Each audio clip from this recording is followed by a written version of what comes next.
சங்கராவர மகாபரிவாச்சரணம். தென்னாடுடைய பெரிவா போற்றி, எந்நாட்டவருக்கும் பெரிவா போற்றி, சர்வக்கியா சர்வாபி பெரிவாச்சரணம், மாய பெருப்பெருக்கும் மகாபரிவாடி போற்றி. சனாதன தர்ம குடும்பத்தில் இருக்கிற எல்லாருக்கும் என்னோட நமஸ்காரங்கள். இந்த சபையில் பேசுகிறதுக்கே எனக்கு பெரிய பாக்கியம். இப்போ பெரியவா சந்தோஷமாக இருப்பா. அவ்வளோ அத்தனை வைத்தியா, அத்தனை வித்வான்கள், அக்னிஹோத்திரிகள், ஆகிதாகினி அத்தனை பேரும் ஒரு சேர ஒரு இடத்துல பார்க்கணுன்னாக்க ரொம்ப ஒரு வசதியான இடம். இந்த வசதியான இடத்துல வந்து பார்க்குறதே பெரிய தரிசனம், பெரிய புண்ணியம் இருக்கிற வாழ்க்கை தான் அத்தனை பேரும் ஒரே இடத்துல ஒவ்வொருத்தரையும் நீங்கள் போய் பார்க்கணுன்னாக்க ஒரு 10 நாள் ஆகும். எல்லோரும் ஒருமித்தமாக ஒரு இடத்துல பார்க்குறது பெரிய பாக்கியம். அப்பேற்பட்ட இந்த புண்ணியமான இடத்துல ஒரு சின்ன எல்லாம் படித்த மகான்கள் அவளை முன்னாடி பேசணுன்னா கூட பெரிய ஒரு அனுகிரகம் இருந்தால் தான் நடக்கும். மகாபெரிவா கிருப்பையால் கதிராமங்கலம்ட்டு வனதுர்க்க கோவில்கிட்ட மாயவரத்துலேருந்து ஒரு 15 கிலோமீட்டரில் வனதுர்க்க கிட்ட கூத்துனூர் கிராமம் பேர். அந்த கிராமத்தில் பெரியவா கிருப்பையால் ஒரு 108 பேர் ஆகிதாக்கினிகள், அக்னிஹோத்திரிகள்லாம் எப்படின்னாக்கா இன்றைக்கி தேதியில் ஆகினாதிகள் வந்து 40 பேர் 60 பேர் இருக்கா. அங்கே வந்து அக்னிஹோத்திரம் எடுத்துக்கிறேன் இருக்கிற ஆளுக்கெல்லாம் அக்னி சம்ரக்ஷணம் பண்ணுற ஆளுக்கு அத்தனை பேருக்கும் பூமிதானம் அங்கே கொடுத்து, கிரகதானம் கொடுத்து, அங்கே கட்டி அங்கேயே இருந்து வெளியில் விருதுக்கு போகாமல் அங்கேயே மாதம் அவளுக்கு வேண்டிய என்ன வேணுமோ சம்பாவனை எல்லாம் கொடுத்து, அரிசி புளி சாமான்லேருந்து காய்கறிலேருந்து பசுமாடு கண்ணுக்குட்டியில ஒரு ராத்தில் அங்கே இருந்து வெளியில் விருதுக்கு போகாமல் பாராயணம் பண்ணிட்டு அனுஷ்டானம் பண்ணிட்டு அங்கே இருக்கிற மாதிரி ஒரு ஏற்பாடு. ஒரு 108 பேர், கிட்டத்தட்ட ஒரு 100 ஏக்கர் கிராமம். அந்த கிராமத்தில் ஒரு 250 பேர் வைதிகா வரப்புறா, ஒரு 108 பேர் வைதிகா, 250 பேர் லௌகிகா, மொத்தம் ஒரு 350 வீடு. ரிக்வேத தெரு, எஜுர்வேத தெரு, சாமவேத தெரு, அதர்வண தெரு பேர்லாம் வச்சு பெரியவாளுக்காக பிரத்யேகமான ஒரு கோவில்.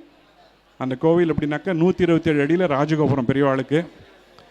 அதை தவிர்த்து புஷ்கரணி, நித்தியம் விஸ்வரூப தரிசனத்துக்கு யானை, குதிரை, பசுமாடு, ஒட்டகம்லாம் ஏற்பாடாகிருக்கு பெரியவாளுக்கு. யாகம் வந்து 4 யாகம் சோமயாகம் நடந்திருக்காங்க. ஒரு 125 பசுமாடு நாட்டு பசு இருக்குது. வேத சம்பரக்ஷணம், கோ சம்பரக்ஷணம், அக்னி சம்பரக்ஷணம் 3மே இருக்கிற இடத்துல பெரியவா அங்கே இருந்து அத்தனை பேருக்கு அனுகிரகம் பண்ணுற மாதிரி அந்த கிராம வசதியாக வந்துட்டுருக்கு. இன்னும் ஒரு 1.5 வருஷ காலத்தில் கிட்டத்தட்ட ஒரு 500 பிராமணா மண்டிசார கட்சத்தோடு பார்க்கலாம் அந்த கிராமத்தில். அந்த மாதிரி ஒரு ஏற்பாடு பெரியவா அனுகிரகத்தால் இந்த மாதிரி ஒரு கிராமம் வரணுன்றதுக்கு பெரியவா ஒரு கிட்டத்தட்ட 2012 இந்த கிராமம் ஆரம்பித்து இன்னும் 2 வருஷ காலத்தில் பூர்த்தி ஆகிற மாதிரி ஸ்திதி வந்திருக்கு. 2020 ஜூன் மாதத்துலேருந்து 2021 ஜூனுக்குள்ளே 108 வைதிகா குடும்ப சகிதமாக பரம்பரையாக அங்கேயே இருந்து வெளியில் போகாமல் இருந்து பாராயணம் பண்ணுறேன்னு ஒத்துட்டுருக்கான். பெரிய காரியம் இன்னைக்கு அவளுக்கு தான் நமஸ்காரம் பண்ணிக்கணும். எதனாலன்னா கிராமம் கூட சொல்ல முடியாது, குக்கிராமத்தில் போய் நான் இங்கே இருக்கேன், வெளியில் எங்கேயும் போகலை, பூமி ஸ்பரிசம் இல்லை, ஜலஸ்பரிசம் இல்லை, வேத பாராயணம் பண்ணிட்டு குழந்தைங்களுக்கு பாடம் சொல்லி கொடுத்தேன்னு அங்கேயே இருக்கேன்னு ஒத்துட்டுருக்கா. அப்பேற்பட்ட அத்தனை பேரும் அங்கே வந்து லோகக்ஷேமத்துக்காக கைங்கரி பண்ணுற அந்த கிராமத்துக்கு எல்லாரும் வரணுன்றதுக்கோசரம் மாதம் இங்கேருந்து பஸ்ஸு போயிட்டுருக்கு. அனுஷம் பெரியவா அங்கேருந்து அங்கே கிராமத்துக்கு 2 பஸ்ஸு மெட்ராஸ்லேருந்து போயிட்டுருக்கு. அந்த கிராமத்துக்கு எல்லோரும் வரணும். இந்த மாதிரி ஒரு சத்காரியம் நடக்கிறது எல்லாருக்கும் தெரியணும். அதுக்கோசரம் தான் இந்த பேசுகிறதுக்கு காரணம் என்னென்னாக்க, இந்த மாதிரி ஒரு காரியம் நடக்கிறது அந்த கிராமத்தை வந்து பார்க்கணும். இப்போ கிராமத்தில் இப்போ வந்து வேலை வேகமாக நடந்துட்டுருக்கு. தை மாதத்துக்கு அப்புறம் 108 வீடு ஒரே வருஷத்தில் பூர்த்தி பண்ணுற மாதிரி ஏற்பாடாகிருக்கு. ஒரு வருஷத்தில் அடுத்த வருஷம் டிசம்பருக்குள்ளே 108 வீடு பூர்த்தி ஆகிற மாதிரி ஒரு சங்கல்பத்தில் வேகமாக நடந்துட்டுருக்கு. பெரியவா இப்போ இன்னும் ரொம்ப வசதியான ஒரு ஜனவரி மாதம் அன்றைக்கி எல்லாருக்கும் தெரியும். பெரியவா 150 அடியில் உயரமாக நிற்கிற விஸ்வரூப தரிசனமாக 150 அடியில் மேக்னம் ஆப்பஸ் பெரியவான்னு பேர் வச்சு கிட்டத்தட்ட 125 அடி 33,000 கிலோ வெயிட்டில் பெரியவா நிற்கிறாங்க கிராமத்தில்.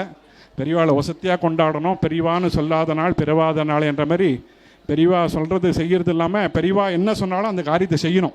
பெரியவான்னு சொல்லலாம், பெரியவா பக்தான்னு எல்லாரும் சொல்லலாம்.